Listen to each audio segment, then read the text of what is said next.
play down here in Tennessee. We don't need y'all to talk about us because we're going to talk about ourselves.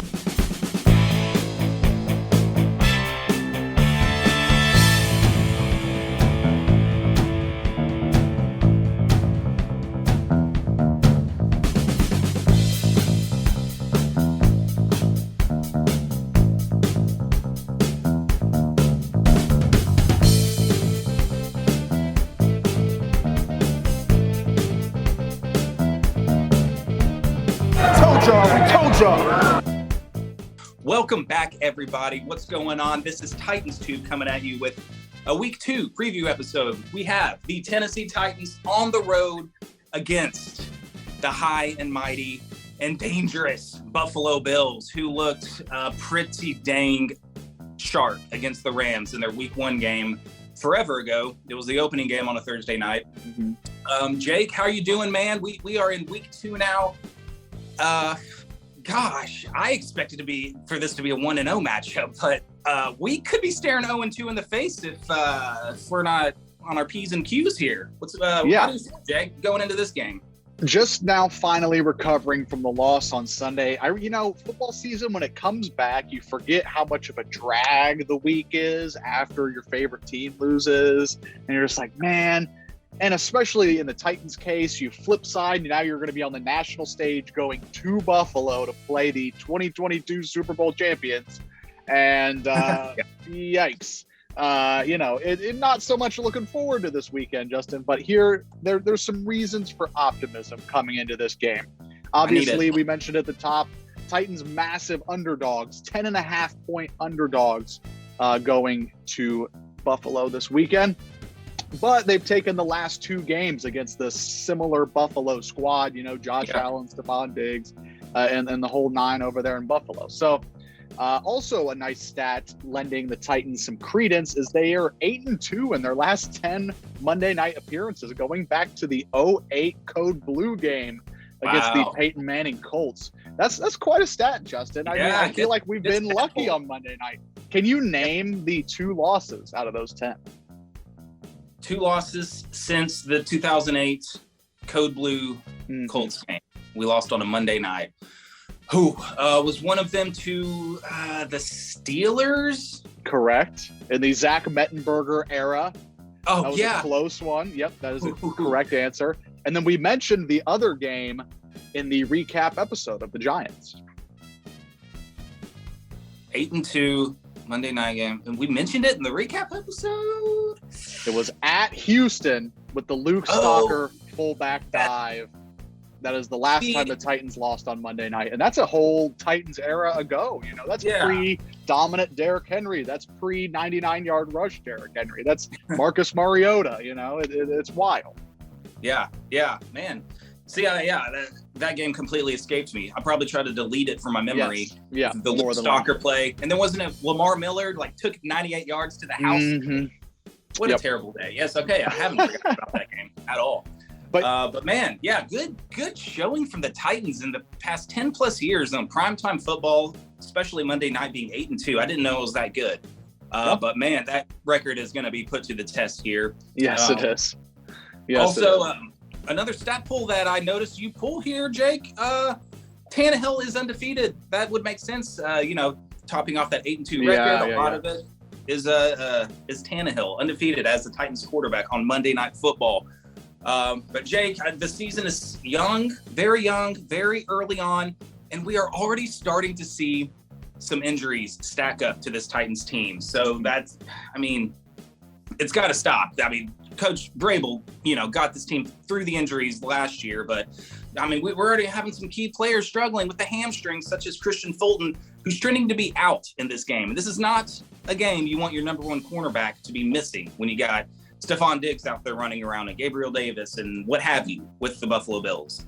And also the only guy who could get into the end zone for us, raise your hand if you had Dontrell Hilliard responsible for scoring the only 2 Titans touchdowns last week. Yes. Now he's questionable for this game as well. So already fighting an uphill battle with personnel on the field, Jake. People are going to have to step up. But this Titans team has proven in the past that they can plug and play some players and still get the job done and come out with a win. So got to hang your hat on something. Definitely. And, I'm going to hang my hat on one more stat I pulled. I don't know. I'm just now noticing I front loaded all these optimistic stats because as we dig into this matchup, it's going to get more pessimistic, I imagine. So I'm just front loading reasons for optimism. Mike Vrabel is 2-0 as a Titans head coach, being a double-digit underdog. And those games came at Jacksonville, I believe his first season when they won 9-6. Can you imagine that? Oh, yeah. The Titans being 10-point underdogs to the Jags. It doesn't feel real. That was after their AFC Championship loss to the Patriots that year when the Jags won the division. So the Jags, people were high on the Jags. I remember that year, at least early on. But yeah. And then the other one, obviously, I feel like this is the first one that came to mind, going to Baltimore in that divisional round and knocking off the 1-seed Ravens. The Titans were, again, double-digit underdogs. So not only is Mike Vrabel covering these spreads, folks, he is outright winning these games in both cases in the Vrabel Titans era. So there are my front-loaded reasons for optimism. Those are our fun stats to give us a little bit of a smile going into this because – Thank you. Yes, of course. Going into this matchup, Justin, do we trust the Titans offense to match the firepower and explosiveness and big playability of the Buffalo Bills offense? Because I don't think we can. Can Todd Downing win us back at all? If he calls the game of his life and the Titans win, are we back on the Downing train? What do you think? I mean, it's hard to see a complete flip of the script and seeing an explosive Titans offense after, having lots of struggles in the second half to move the ball against the Giants. But man, I mean, I know we are a ground and pound team and downhill with Derrick Henry, and that's kind of been our bread and butter, but we are going to have to put up points against this Bills team because we know what Josh Allen and that offense may do, especially if our defense is shorthanded a few key players. We have got to come in and hopefully try to push the ball down the field. Come on, send Treylon Burks deep, Robert Woods, everybody go to the end zone. Just chuck it up in there. I mean, that's what Burks does. Give him some chances to pull in some deep throws, one-on-one matchups, contested catches, but let him use his big frame, take advantage of that. Play to your players' strengths, Todd, gosh. Every time I say his name, come on, Todd. Disdain. Todd. God. Man, yeah. So we got to see some stuff from this Titans offense to be able to keep up with the Bills. I mean, we beat them the past 2 years. That's another positive thing going into this game. Or I think you definitely already mentioned that. So one of them was the COVID year 2 years ago where no one was in the stands. We hung like 40 points on them. Last year on Monday Night Football, it was 34 to 31. So we hung 34 on them and barely won that game when the Bills were driving deep until they got stopped on fourth down. So yeah, we're going to have to put up points. There's no like if ands or buts about it. Yeah. Low scoring and, just try to gut out a tough physical game and win 13-10. No, that's not happening in this game. We're going to have to see some firepower. That's it, Todd. If you do that, then I guess, we won't throw you completely off the ship, the Titans train. I don't know what metaphor I'm trying for here, but you're still sticking with your leg out a little bit, but you can still hang on. I mean, I don't know if I'm expecting a complete turnaround, but I mean, he's got to come in with guns a-blazing, Jake. I don't know. What do you think? Yeah, and it's going to have to be a game of big plays. And who do the Titans usually turn to when they need a big play, Justin? And that is the king, Derrick Henry. We're going to need a big gashing run, or at least a couple of them. Derrick Henry's going to have to rip off a big one in this game, it seems like. Yeah, nice bobblehead feature. You still have the crown, or have you lost it already? Well, it's here. It's also within. Okay. All right, he needs to don the crown coming in here. He did that last year. He got us back into that game with his 60 whatever yard touchdown run, and that really sparked the rest of the team. So it's going to take a big play, whether it's from Derrick Henry or Tannehill or something like that. I completely agree. Absolutely, and we're going to have to see 100+ yards from Derrick Henry. We're going to have to see Derrick Henry getting into the end zone. It can't be Dontrell Hilliard dump down passes that he scoots around and gets a touchdown. We're not going to be able to keep up with the Bills' firepower that way. Now, on the Bills' defensive side of the ball, Von Miller came over from the Rams after winning his Super Bowl in LA, and he looked just as good as ever in that week 1 matchup with said Rams. So hopefully this Titans offensive line can handle the pass rush. I think Tannehill was sacked once last week, so it was a good showing from the offensive line, I thought. But they just need to stack good weeks together, a lot of good reps together, and hopefully they can keep that Buffalo pass rush at bay. Ed Oliver, the defensive lineman for Buffalo, is questionable, and that could play a big role. But this Bills defense is solid, Justin. They have a great linebacking core led by Tremaine Edmonds, as well as like a really, really good secondary featuring their 2 safeties, Jordan Poyer and Micah Hyde. So Todd Downing, man, you're going to have your work cut out for you. 1 week after you blew it against the Giants, I hope you're ready for a new task in handling this vaunted Bills defense, which, very well could be a Super Bowl defense this year. Yeah. It's amazing, too, that every time we talk about the Bills, because we've been playing them a lot in recent years, we're talking about the same exact players pretty much in the same defense, like the Ed Oliver, Tremaine Edmonds, Jordan Poyer, Micah Hyde. These guys seem like they've been the core of that Bills defense, among other players that I'm probably forgetting. So they have kept a good, solid base and foundation there, and they're good. They're consistent. They bring a good defense in and year out. And they also get. They also have one of the ex-Titans players on defense from a couple of years ago, Daquan Jones' revenge game. Oh Lord, man, it would break my heart to see any ex-Titan, on defense and coming around strip sacking Tannehill. I would feel a little betrayed, a little bit. That would hurt to stacking up Derrick Henry in the hole. We don't want to see that. We don't want to see that. Well, I mean, we did replace him with Naquan Jones, so it's a very similar. He even plays the same position, I think. So very odd switch out there, but Daquan Jones facing his former team this week, and also Roger Saffold on that Bills offensive line, Justin. Yeah, Roger Saffold. I mean, he's guaranteed. I mean, Roger Saffold's a good player. He may have a good game, but he's guaranteed to leave the game for a minor injury for a series or 2 and then come back. It seemed like he did that every single week last week. But he's going to get dinged up, so we got to take advantage of him when he gets dinged. But yeah, great defense. These guys, lots of them have been there for several years. They have built they have established themselves, as a defense to be reckoned with. Tannehill's got to be careful. Cannot give the ball away. The Jordan Poyer, Micah Hyde, hard-hitting safeties can also take the ball away. So we got to be careful doing the aforementioned, throwing the ball, trying to push the ball downfield. So yeah, it's going to be tough. I mean, I do not envy Todd Downing this week at all. Like coming off a poor offensive performance and now having one of the toughest tests in the NFL under the bright lights, Monday Night Football, in Bills Stadium. I don't know what the name of that is, but Bills defense tough, man. We're kind of hammering a dead horse here now, but yeah. Yes, and you know what is going to be hammering a dead horse is going to be the Bills offensive firepower, and hearing about the new chosen one, Josh Allen.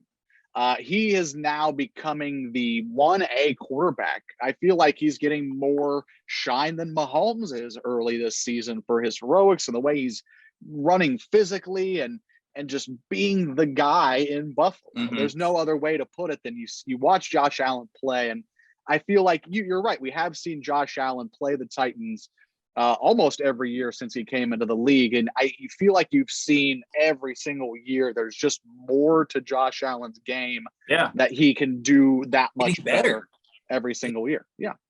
And Josh Allen's got an absolute stable of wide receivers right now. Obviously, we mentioned Stephon Diggs earlier and Gabe Davis really stepping up in this Bills offense as an incredible 1-2 punch. And don't forget Isaiah McKenzie in this group, who can also get open and catch a lot of balls. But reason for optimism, Justin, this Bills offense isn't all you're seeing on the surface, because they turned the ball over 4 times in that Thursday night opener and still won by 21 points, which is bonkers to think. But if they turn the ball over 4 times against a Mike Vrabel led team, I doubt that they're going to win by 21 points again. So hopefully, if the Titans defense can cause a few turnovers, cause a little bit of chaos in this game, the offense needs to take advantage on the flip side of that. Because if you're going to get those 4 turnovers, you're going to need to cash in points, as we found out, case in point, that LA Rams game last week for Buffalo. Yeah, absolutely. Well, I mean, they were able to keep up with them because they got like several turnovers of their own. Matt Stafford kept throwing picks at them, so they kind of got bailed out, I guess, on the flip side as well. But man, yeah, very got to be like one of Vrabel's, or maybe our favorite words, opportunistic on defense. Yes. When the opportunity presents itself, you have got to make the play, get your hands on the ball. Jeffrey Simmons, had one last week where he had an opportunity to strip sack, and he got it, and boom, Bud Dupree was right there to scoop it up. So we got to take advantage when those opportunities present itself. Because this offense, Stephon Diggs is, all Pro Bowl, great receiver. Gabe Davis, also good. Yeah, you said Isaiah McKenzie, all them. They're quality receivers, but they don't like blow you away necessarily. I know they're good, but it's not like the best wide receiver group in the NFL we're talking about, even though Stephon Diggs is one of the best ones. They have a really innovative and efficient offense, and they can do so many different things because of Josh Allen's mobility and his ability to, fit throws into wherever he wants. He's got a cannon of an arm. So there's going to be very little room for error. And possibly, Josh Allen, his one of his weaknesses is I feel like he tries to play hero ball a whole lot, and that can force him into some mistakes. So if we put him in those kind of situations, hopefully this defense can kind of turn the tide and maybe, getting the ball back to our offense is the ultimate goal of the defense. So gotta be ready for Josh Allen and all the weapons he's got in his arsenal and everything that he can do. So tough challenge for our defense and our offense. Is it going to be on special teams? I mean, come on, probably not. We just missed a game-winning field goal last week, so we're probably down in that category too. We'll see about it, man. I mean, we're thin at cornerback, as we mentioned earlier. You saw Chris Jackson get elevated to this cornerback active roster, so never liked seeing that, and seeing Christian Fulton did not practice for the second day in a row. So holding our breath on that outside man. But I feel like whenever there is like a down position of need, there's just something about the Vrabel Titans that rises to the occasion. You think last year in Seattle, they were down a bunch of guys after getting smacked week 1. We were pretty much in the same boat, going to a hostile environment. I know the Seahawks last year aren't the Bills of this year, but still, you're going on the road to face Russell Wilson, Seattle home opener, and we were down a bunch of offensive linemen. We were down no, AJ Brown did play in that game, but anyways, down a bunch of guys, and we went in and won that football game. And then you think about the game against Houston in Mike Vrabel's first year, again, down a bunch of offensive linemen. You're practice squad guys out there. Mariota is not even in the game. It's Blaine Gabbert, and they won against a heavily favored Houston team. So there's just something about this team that rallies, even though there's a huge, obvious problem. You're thin at cornerback going to face the high-powered Buffalo Bills. But there's just some, I don't know, optimism within me, Justin. I know I keep bringing it up and points of optimism, but there's just something about this game that I'm almost expecting the Titans to give a lot better fight than almost all of the country is expecting. Yeah. So, and they're going to have to step it up on defense. Obviously, they got gashed by Saquon Barkley last week. That rushing defense is going to have to kind of keep stout, because if the Bills can, obviously the Bills can pass, but if they can run too, and especially containing Josh Allen, as you mentioned, his mobility can be an absolute killer. And that's not a guy who's sliding down either. He's going to put you in the dirt and let you know about it. So it's going to be about containing Josh Allen scrambling, as well as making them one-dimensional. And I don't want to say making them throw on you, because obviously that's what they do best, but make them one-dimensional as offense. And like we said with turnovers, we're going to need these safeties, Kevin Byard to make a big play, or Amani Hooker last week made the big play. So Kevin Byard, come on down. We're going to need the biggest players make big plays in big time games like this, and we're going to need everybody, all 22, Justin. And it's going to be a tough test. I'm optimistic, and I'm trying to get everybody juiced up for this game, but I'm almost laughing through the words, because I feel like I'm tricking myself. I mean, it's understandable because we have seen this so many times. How We many have. times We we've really seen have. all of the cards, the deck stacked against the Titans, and they come out and surprise us all. And it's almost not surprising anymore. You gave all those examples just a minute ago with Seattle and Houston and all that, and it happened all the time last year because we were dealing with all kinds of injuries. But whenever this team is down and out, and everyone's counting them out, they always, not always, but a lot of times they rise to the occasion. So it wouldn't surprise me either to see the Titans be super competitive in this game, or maybe outright win. Because we've seen it before. There's just too many sample sizes that we've seen in the Vrabel era of this team rising to the occasion when the deck is stacked against them. So I like it. I like the optimism, Jake. I was actually at a gas station last night, and somebody was watching the Thursday night game on their phone. The clerk, the cashier guy. And so, he follows football. So I was like, man, so how do you feel about next Monday night, man? Tough week 1 and now the Bills. And he was like, I don't know, man. We beat them the last 2 years. And I was like, all right. We got some optimistic fans out there who still buy in and are believing in this team after what a letdown the week 1 game was. But it's good to see. It warmed my heart because I was expecting him to say like, yeah, man, it's going to be ugly. Yeah. That's what I expected, but he gave an optimistic response. And so I respect that.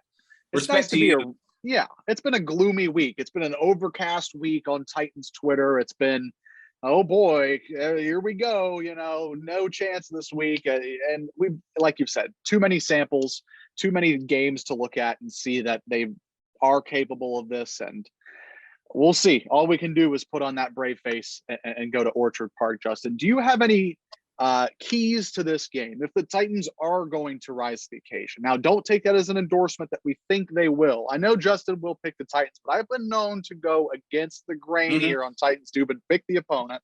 Yes.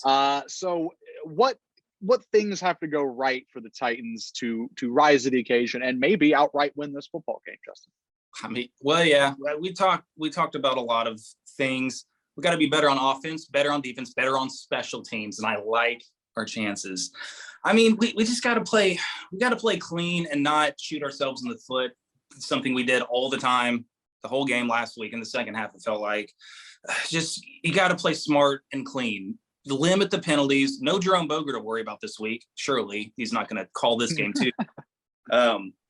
And then the turnovers, got to limit the turnovers and be opportunistic when the ball on defense, especially if you're in the position to make a play, don't get juked out by Allen and then he runs for 25 more yards. Don't get hurdled by him for sure.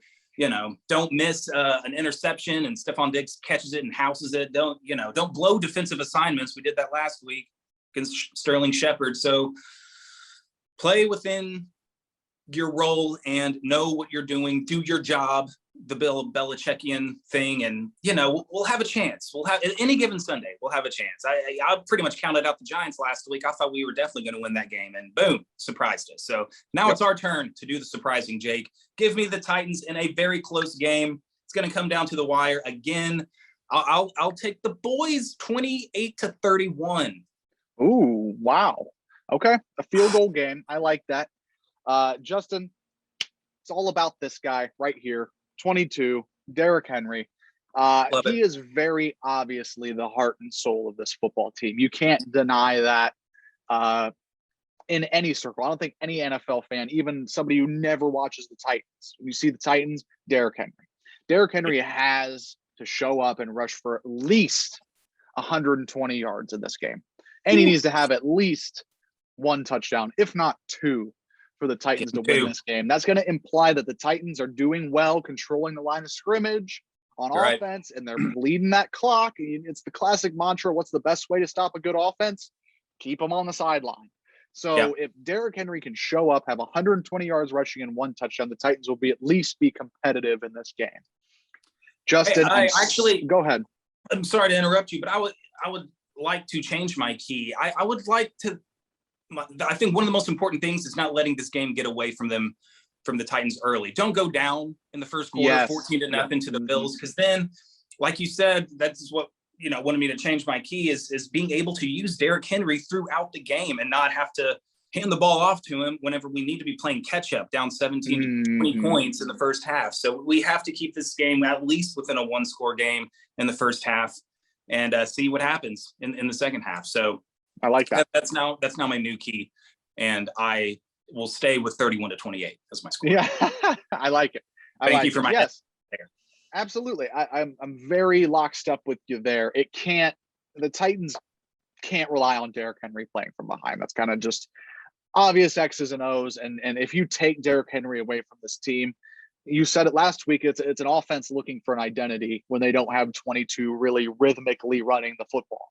And we're going to find out if they have any sort of identity at all. And I hope that Treylon Burks also is. I'm offering a lot of statistical keys. Derrick Henry, 120 yards rushing, 1 touchdown. Treylon Burks needs to have at least 70 yards receiving in this game. At least. That implies that the big play is open, or at least the big chunk play is open. And that is something that I feel like this Titans team really struggled with last week. And my last little key is just don't run a tight end sweep on 3rd and 1. Todd Downing admitted that was a bad play call. So hopefully that's just crossed out on the play sheet. We won't have to worry about it anymore.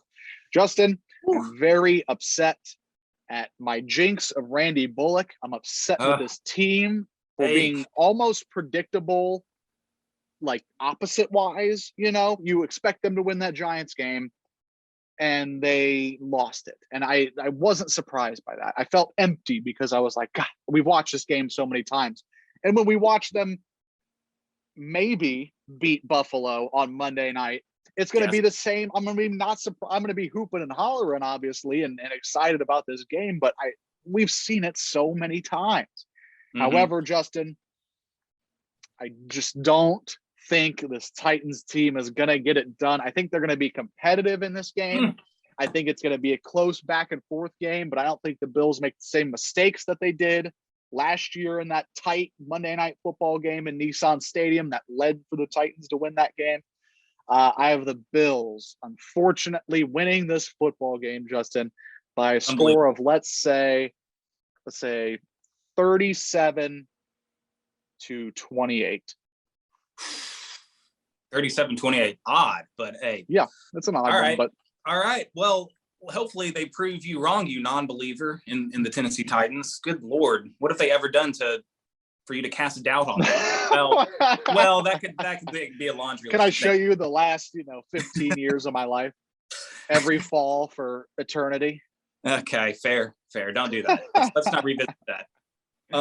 Okay, so that's kind of our breakdown and preview heading into this game. Lord willing, oh man, football gods be on the Titans side on Monday. This fan base really needs to see this team win after week 1, and especially against the NFL's best. Basically, everyone has the Bills pinned as the best team in the league right now, and it's hard to blame them after what they did to the Super Bowl champs last week. So with that, Jake, we're gonna do a little addition onto this video, and since we're no longer really doing our NFL weekly picks, we're just keeping it to 2 videos a week now for this season. We're still gonna have 3 games for this particular video. We decided to pick 3 winners from outside the Titans game for week 2, Jake.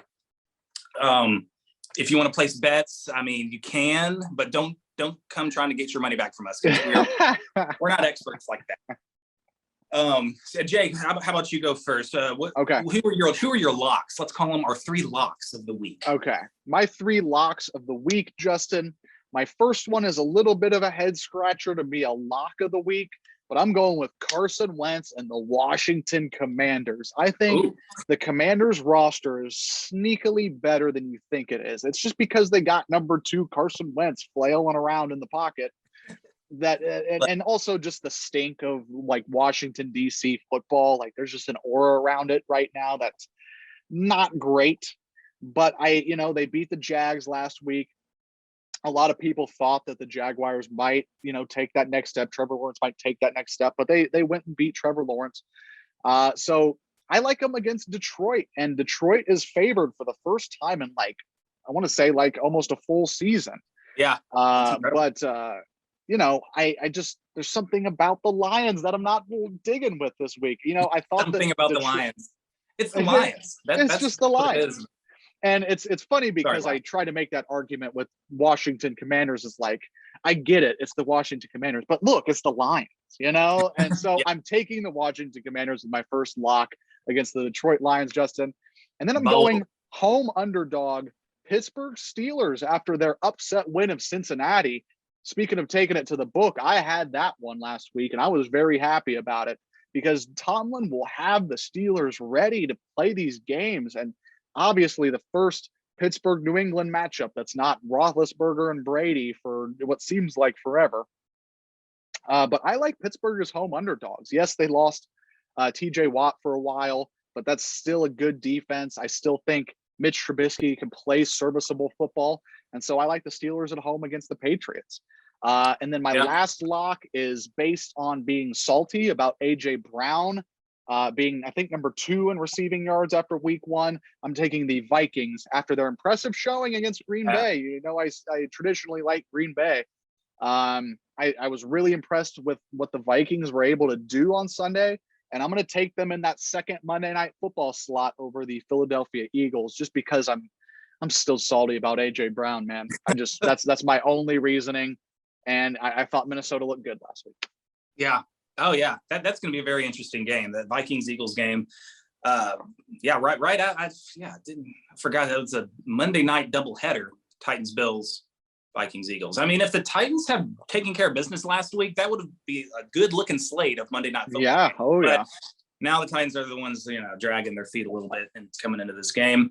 And I did want to mention the Steelers, I think, raised a whole lot of eyebrows by beating Cincinnati last week. I think everyone was kind of counting them out post Big Ben era. This is going to be the first time they finished with a losing record in the regular season since what? I don't know, 2005. Yeah. Mike Tomlin, pre-Mike Tomlin and Bill Cowher, who knows? So very interesting. Mitch Trubisky, right? Can he steady the Steelers ship through a transition? I don't know. Anyway, I like the pick though. I like the Steelers pick. I'll go ahead and get to mine. I'm gonna start with the Las Vegas Raiders. I'll take them to go on the road and to beat. Wait, are they on the road? Oh, they're at home. I'm still taking the Las Vegas Raiders. They are 5.5 points to stay at home. I would say lock that in. Lock in Raiders, maybe even covering the spread at 5.5. I like the Raiders a lot. I think they drew a tough matchup against the Chargers week 1, and they're going to get back on track. I'm just kind of high on the Derek Carr to Devontae Adams, plus Darren Waller and Hunter Renfrow. They got a lot of weapons. Josh Jacobs running the ball. I'm still pretty high on the Raiders this season. I would like to see them come away with a W against the Cardinals. Still a tough, good opponent in Arizona. Next up, I mean, it's kind of a gimme, really. When the Colts go down to Jacksonville, they freaking lose. I love this pick. This is, obviously, because how hilarious would it be to see the Colts? You lose yet again in Jacksonville after they tie against the Texans. Just an atrocious start to the season, not getting a win versus what we think is going to be the bottom 2 teams in the AFC South. And I'm going to pick them. I'm picking the Jags to just make the Colts' lives a living hell. Come on. I would love to see it. After everyone was jumping on the train for the Colts, I would love to see them struggle, going right back down to the place where they were knocked out of the playoffs in week 18. It would be beautiful. Colts coming in at only a 3-point favorite as the away team. So interesting game there. Jags showed some fight against the Commanders. So maybe there's something there. Maybe they can put something together and beat the Colts. They always do in Jacksonville. So take the Jags at home with the upset. I like that. Colts have not won in Jacksonville, Florida, in Duval County since 2014, Justin. I saw that one today on Twitter. 2014. That's when that was during the Wiz era. That's a long time ago. It's a long time not to win in Jacksonville. That's hard that's hard to believe, honestly. It's difficult to lose that many in Jacksonville. It's such a weird trend. I mean, maybe the trend bucks at some points, but I don't care. I'm taking the Jags at home. I'm riding the train while I can. Lastly, this is probably the boldest of the bold. kind of wanted to keep it AFC South centric with my teams here. So Texans are going on the road against the Broncos. I'm very tempted to pick the Texans to win outright in a big upset, because we talked about this before we went on, that I'm not as high on the Broncos this year as everyone else seems to be. And they kind of showed that by losing last week in Seattle. It's just so many mistakes. It's just sloppy play. And the Texans, showed some pretty good fight against the almighty Colts, coming down to a tie. So, hey, I don't know if I'm picking the Texans to outright win, but I'll take them to cover the 10 points spread there. There's the word. Yes. I guess I'm not picking a winner here, but I'll take the Texans to cover that 10-point spread and play a close competitive game with Denver, if not outright win it. So those are my 3 picks, Jake, my boldest of the bold. I like it. It's been a great start to the football season, minus the Titans losing. I feel like there's been a lot of great games on. I mean, the Titans game was also very exciting, despite it being a loss to the lowly Giants. But a lot of great football being on, and I'm glad that we're keeping NFL picks going at some capacity. So I do like these locks of the week, and but yeah, hopefully the Titans can go on the road and get a win. Hopefully, if the Jags do win, they could be in sole possession of the South if the Titans don't take care of business in Buffalo. So what a world we're living in. It's all chaos always. It is, man. What a world. Yeah. Jags at the top of the division after 2 weeks. Let's not make it happen. Come on, Titans. Nope. Yep. Don't let it happen. Keep them down.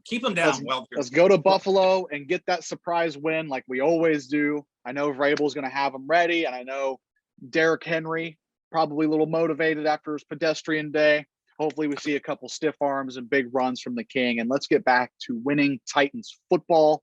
Justin, do you have anything to take us out on? I don't.